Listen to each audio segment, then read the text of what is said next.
This is the Elegant Oxford. We specialize and offer premium shoe shines, dyes, and artisan patinas for quality men's brands and help others to learn the art of shoe shining. Visit theelegantoxford.com for all of your shoe care needs. Hey everyone, welcome back. It feels really good to be making another video after a couple of weeks. Today's video is really unique because I received a note with this pair of shoes I'm restoring that really resonated with me personally.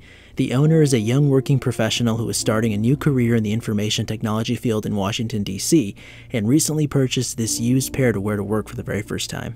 As some of you may already know, here at the Elegant Oxford, I also run a donation campaign where I restore and donate used shoes to individuals entering the workforce and starting new careers who perhaps can't afford a new pair of high-end men's shoes by themselves. It's a small operation so far, but I've had the opportunity to donate close to 20 pairs. And to that end, and as a surprise, I'm going to be paying for a full resole on this pair using JR soles, and then I'm going to fully restore and transform the uppers so that this young man has a great pair of shoes to take to work. So as you can see, this pair is in pretty rough shape. It's very obvious the original owner did not use shoe trees or ever really take care of them in any way, so they're very bent out of shape and the soles are almost worn completely through. So this pair is getting a full restoration so that the new owner has a great pair to start his career with. Now, before I get them to Tim's shoe repair, these shoes need a good shoe tree so I can preliminarily reshape the leather using acetone, and I'm going to remove some of the old factory finish as well while I'm at it.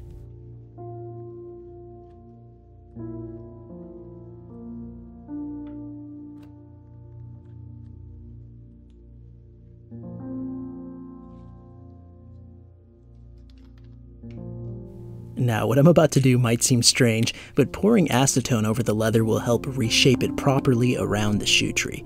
Of course, you can always use my original method and toss it in some water, but since acetone evaporates very quickly and penetrates instantly, it's another viable option. It's just not as cheap as using a water bath. Now, don't go pouring acetone on pairs willy-nilly. This is a technique that needs to be used judiciously and only in certain situations. So I don't recommend you try it unless you really know what you're doing. Now, I think it's probably obvious, but do this in an area with good ventilation. And don't just do this inside of a closet or an enclosed room. And remember, acetone evaporates in seconds, so it'll get into the leather, and if it gets anywhere like on your table or workstation, it'll just evaporate in a couple of seconds and it won't even be there anymore. But you will need a hair dryer kind of just to speed up the process once it's in the leather, but it shouldn't take more than 10 or 15 minutes so it completely dries. Water will take a couple of hours, so this is just a much quicker method. Don't forget to stick to the end of the video where I'll be removing the shoe trees to show you how the shoe looks when it's all done, so you can see that the leather actually does look a little bit better in shape.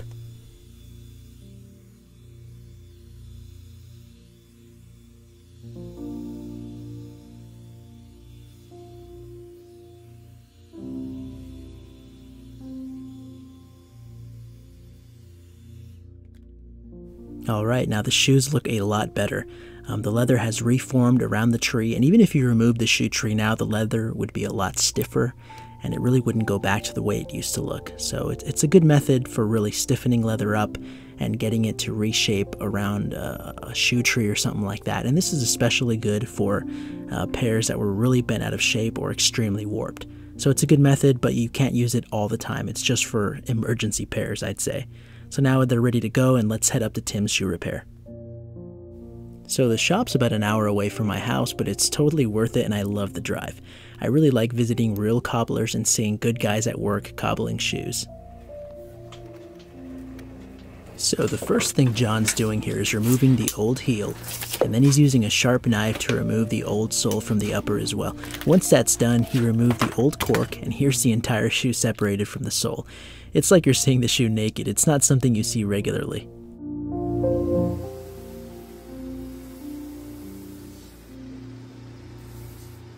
Now, here's something really cool to see. It's a J. Rendenbach sole with the old logo, which I really like better than the new one, but this one wasn't big enough to fit on the size 14 shoe, which is pretty big, so we went with a regular one. I'm always amazed at how precise cobblers have to be and how meticulously they work to ensure everything comes out just right. This was a good job and I'm really happy with the results. It's just going to bring the whole shoe back to tip-top shape. A resole is so essential to that entire process.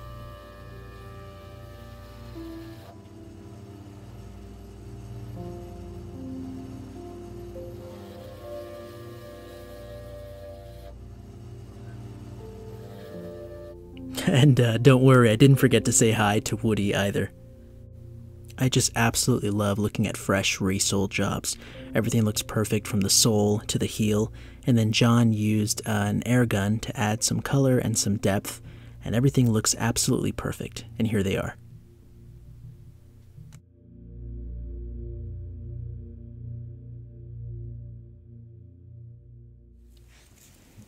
Okay, now that the shoes are back, let's start the whole dye process. Remember not to panic when the dye is applied. It will always appear much darker initially since it's wet. It looks almost black here, but once it's dry, you'll see a rich mahogany red color come through. You can use a pom-pom applicator to spread even coats throughout, but as you'll see in a second, a small paintbrush is a good idea to get into those nooks and crevices. Take your time and apply even layers so that the shoes look uniform, and let them dry before applying any more subsequent layers, so you can actually gauge how they'll look once they are dry. So just take your time and be patient.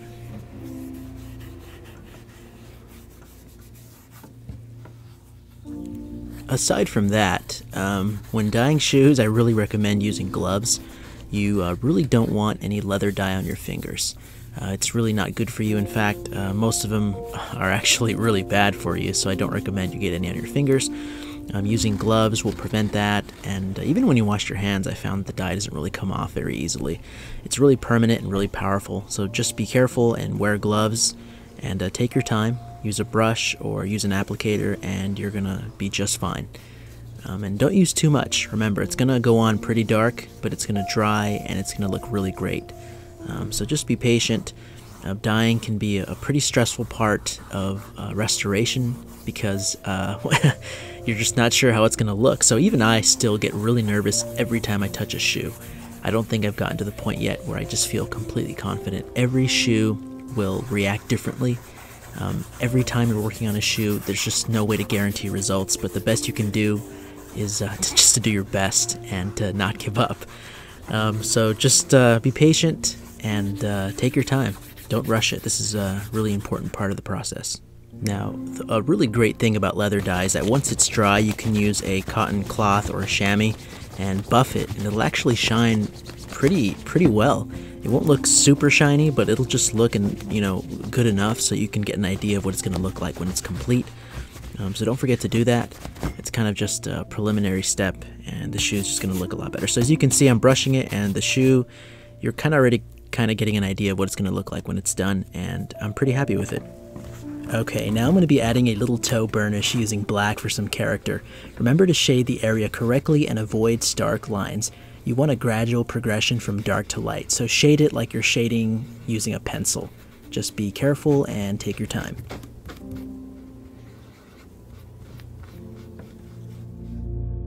So when it comes to burnishing or adding some depth, I always recommend using a darker color, but not too dark. So if your shoe is light brown, do not use black. Use the next step, darker and brown.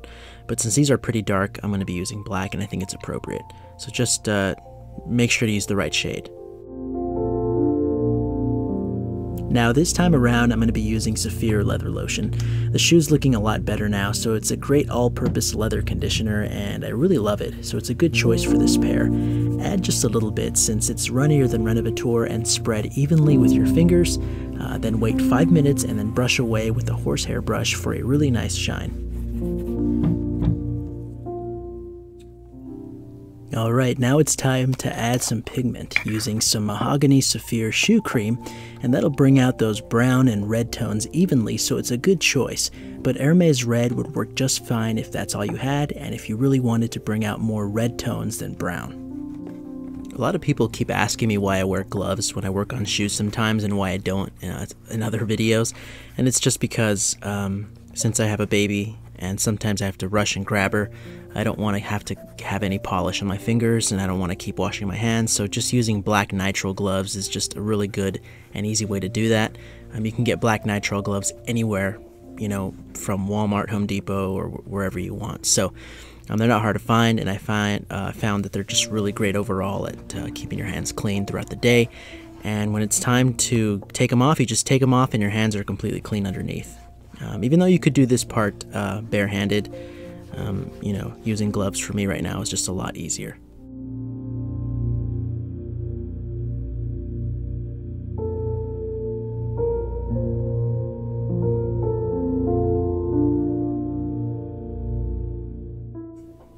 Okay, now it's time for the mirror shine. I know you've all probably seen this process a million times already, so I hope you're not bored.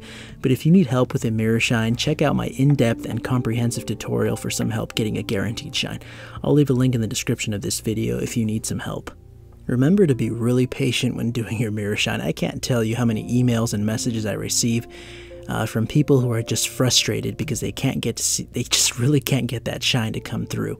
But remember, it just takes a very long time. Add multiple layers and then just use wax and water to buff that mirror shine to perfection.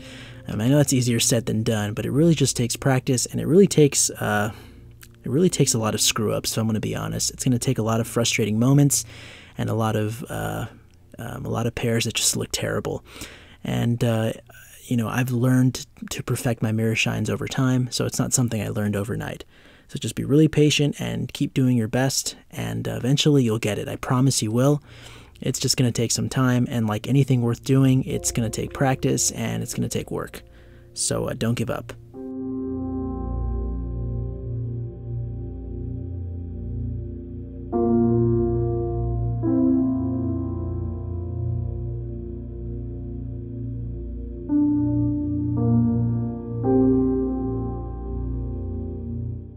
Alright, here's the before.